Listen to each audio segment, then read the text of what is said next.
isa. Tuntuan, nalinis ng kon bahay.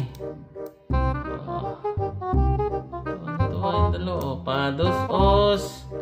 Gusto mo pados os. Ayun na nga po, nagpados os na. Hala. Nagpados os na.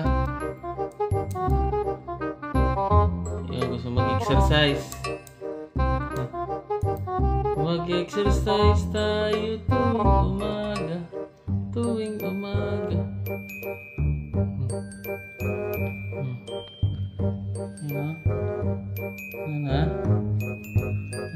Nakakatuwa pag kumakain mo na ngayon.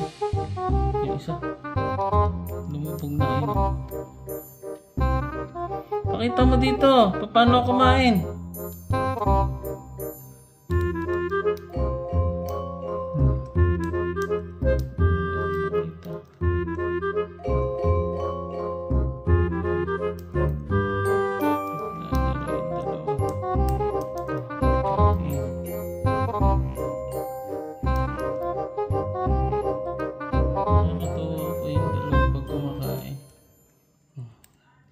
Akit na uli.